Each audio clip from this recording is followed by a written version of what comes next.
Bonjour à tous et bienvenue sur Hydrogène Today. Vous le voyez, je suis avec Michel Delpont, ancien député et fondateur du club Vision Hydrogène. Alors Michel, avant de parler de l'hydrogène d'or, puisque cette cérémonie de remise des prix a eu lieu à la veille d'Evolution, à l'Assemblée nationale justement, peut-être un mot sur l'absence de ministre, parce que pour l'ouverture d'Evolution, on s'attendait à ce que Marc Ferracci puisse venir ou au moins délivrer un message, et pourtant ça n'a pas été le cas. Effectivement.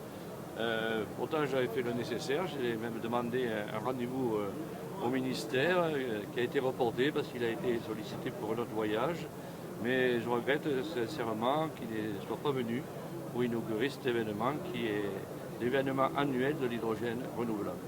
Et on attend, hélas, toujours la révision de la stratégie qui se fait, qui s'est attendue. Alors, effectivement, la feuille de route, nous l'attendons depuis un an. C'est long. Là, je sais qu'il y a un appel d'offres pour 200 MW d'électrolyse, mais c'est insuffisant parce que moi je considère qu'il va falloir aider les usages. Aujourd'hui, il y a des gigafactories qui ont été aidées, qui sont sorties de terre, qui sont opérationnelles sur le plan industriel, et en fait, il n'y a pas de clients. Et il faut véritablement développer les usages. Alors actuellement, je sais que ça va fonctionner par écosystème, ce qu'on appelle des clusters, mais on avait parlé de corridor H2. Je ne les vois toujours pas arriver et il faudrait travailler en commun avec l'Europe pour développer cette filière et ce maillage surtout. Oui, car effectivement, dans le secteur de la mobilité, on voit bien que les constructeurs souffrent, et Avia notamment, qui est hélas en redressement judiciaire. Un exemple, oui. Mais là aussi, je pense que les constructeurs français ont pris du retard. Si Carlos Tavares a été évincé, ce n'est pas pour rien. C'est que certains ont privilégié le présent à l'avenir, comme disait Pierre Mendès France, et donc c'est une erreur stratégique. Il faut maintenant investir dans l'avenir. Alors Michel, on va venir à l'hydrogène d'or. C'est donc une cérémonie qui s'est déroulée le 27 au soir à l'Assemblée. Et donc, quel est le palmarès? Alors, l'hydrogène d'or revient l'hydrogène d'or revient à Bretéché Hydrogène, qui est une société de Vendée, qui a eu le courage d'installer un moteur à hydrogène sur un voilier de la compétition Vendée Globe.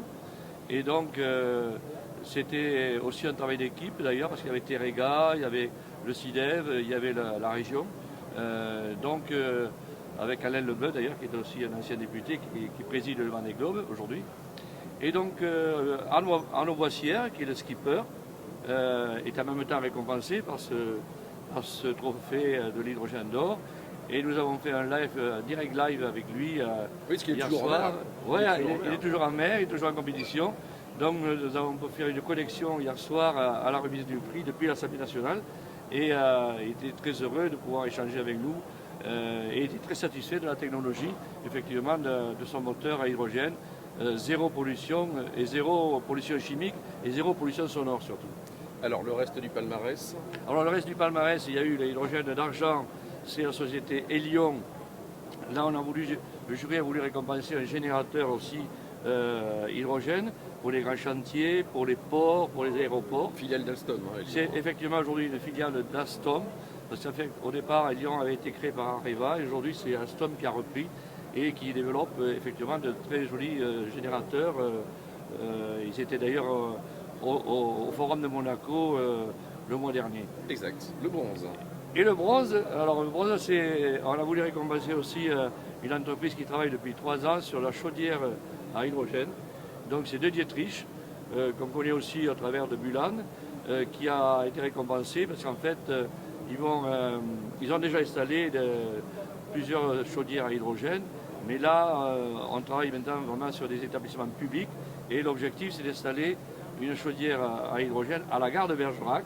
Bon, effectivement, pas par hasard. C'est pas par hasard, c'est parce que je suis de Bergerac.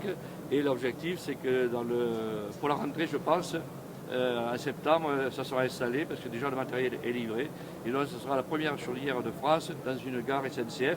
L'objectif était ensuite d'équiper plusieurs gares, évidemment, en France. Alors, on va s'en tenir là pour le palmarès. Détails à retrouver naturellement sur le site Hydrogène d'or, oui, sur le site, Vision Hydrogène. Sur notre site Club Vision Hydrogène, sur les différents, bien sûr, communications des lauréats.